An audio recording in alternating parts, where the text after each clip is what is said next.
Well, some would argue this is the deepest division in the UFC right now, 145 pounds, a lot of killers at the top. This man has emerged out of the pack and gets his much-deserved title shot here tonight. From the moment he got to the UFC, he told us we were viewing someone that could make an impact, a future champion that will remind us of the great featherweight champs Max Holloway, Jose Aldo Jr. He said, I am special. I will be a champion one day. Tonight, he gets the opportunity. Let's see if he can cash in. Now, it appeared as though the weight cut was a little bit difficult. He did not want to hear that noise, but that is behind him, and we'll see how it goes for him here on Saturday night.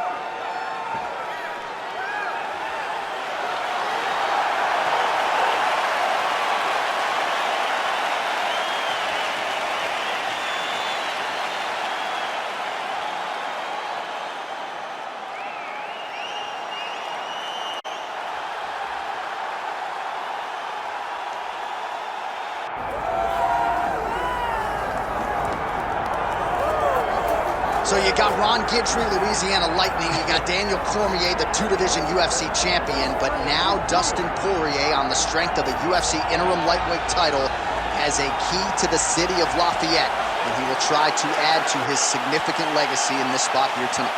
The king of Lafayette, Dustin Poirier. He loves that city, and he embodies everything that the city stands for. Yeah. He's tough. He's durable. He's a guy that is looking for a fight. And in the fight with Max Holloway to win the title, you saw that he's willing to go through anything to accomplish his goals. A truly special athlete is Dustin Poirier. And it's amazing to think where he was after that knockout loss to Michael Johnson in a main event in Hidalgo, Texas in 2016. Refocused, rededicated himself, and was able to produce a UFC title. All eyes on Dustin Poirier as he gets back on the famed canvas here tonight. Our tale of the tape for this featherweight championship fight. To get us started, here is Bruce Buffer. Ladies and gentlemen, this is the main event of the evening.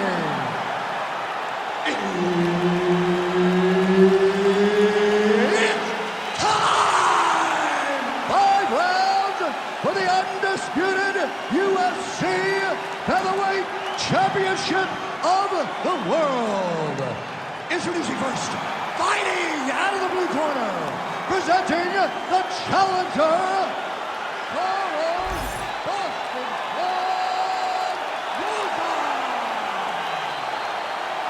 And now, introducing the champion, fighting out of the red corner, presenting the reigning, defending, undisputed UFC Featherweight Champion of the world, Dustin the Diamond Poirier. Herb Dean, our referee for this one. Ready. Good. Well, Dustin Poirier is back, told us in the fighter meeting that he wanted to get the hands going in this matchup, and we'll see if he can follow suit on that edict here early in this fight.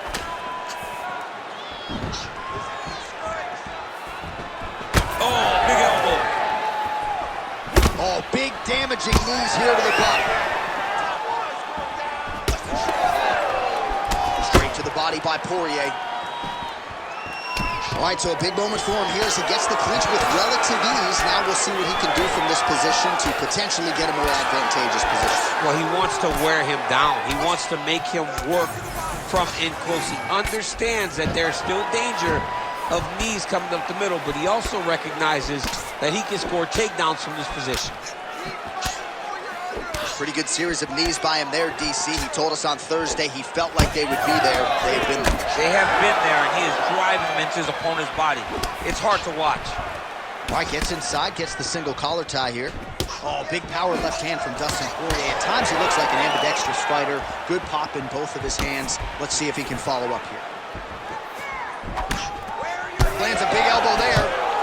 He's going guillotine.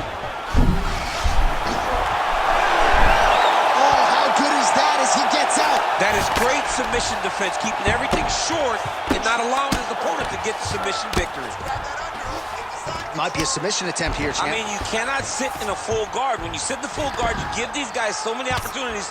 Poirier getting work here from the top. You don't want to take too many more of these ground and pound strikes.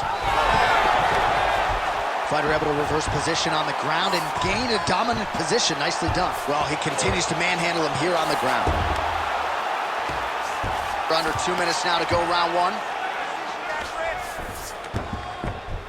Yes, smart adjustment, yep. Oh, that's how you do it. Postures up and lands to the head. Gotta be careful here. Oh, look at that high-level grappling as the fighter reverses position and attains a dominant position.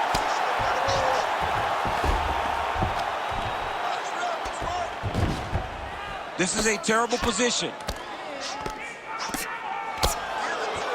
Under a minute now to go in the round. Poirier's back in full guard now.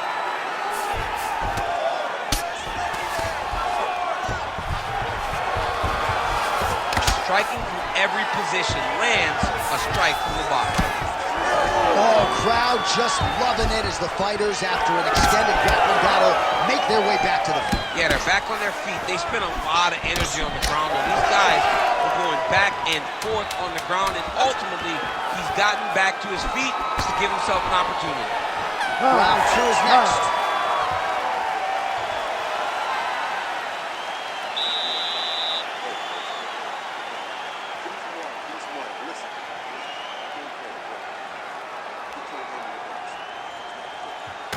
All right, let's take a look back at the previous round. It is a bloody Saturday night, courtesy of those elbow strikes, champ. I mean, Muay Thai at its best.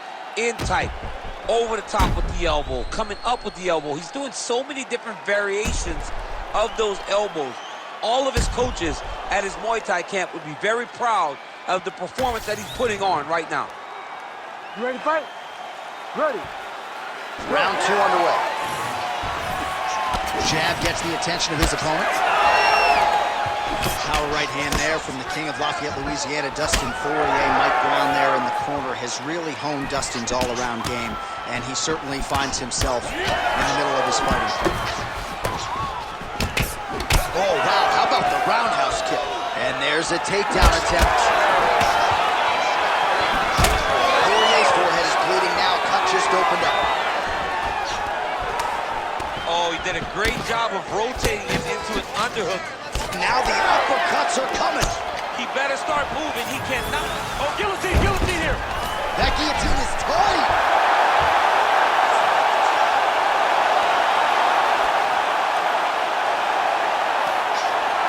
Oh, wow, oh. Oh, he got out. Oh, he got out. He did a great job. He attacked a lot. He got pressure forward, then off to the side, rolled to his back to release that pressure. Just over 3 minutes now to go in round two. Now he's got good body position, yup. Nice movement to avoid some of those strikes from the top. Well, we'll see if he postures up and can get some of his ground strikes going here.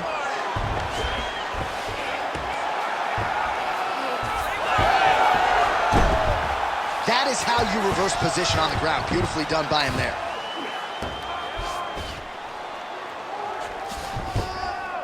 Well, pretty good work off of the bottom here by Poirier. Closed guard here. He's very comfortable here working off his back, DC. Trying to recover full guard there. Poirier's trying to lock up on a submission now. Oh, nice guillotine there. There's the tap! You gotta be kidding me. You gotta be kidding me.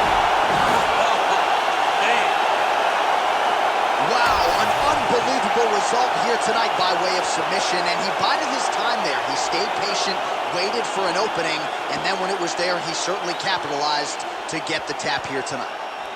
All right, let's take a look back at the replay as he gets it done by submission tonight, champ. I mean, you know, this guy has such a great submission game that you cannot lay in his guard. He's so skilled, he's so tricky, and he's so good at weaving a web that gets you lost in it, that he made him pay for it tonight and got the submission victory. Ready for the official decision. Bruce Buffer has it. Ladies and gentlemen, referee Herb Dean has called a stop to this contest at 3 minutes, 17 seconds of round number 2. Declaring the winner by tap out and still the undisputed UFC featherweight champion of the world, Dustin the Diamond Poirier. All right, so Dustin Poirier talked a lot about jiu-jitsu maintenance leading up to this fight, and it pays off in a big way as he wins it by submission. I mean, Dustin Poirier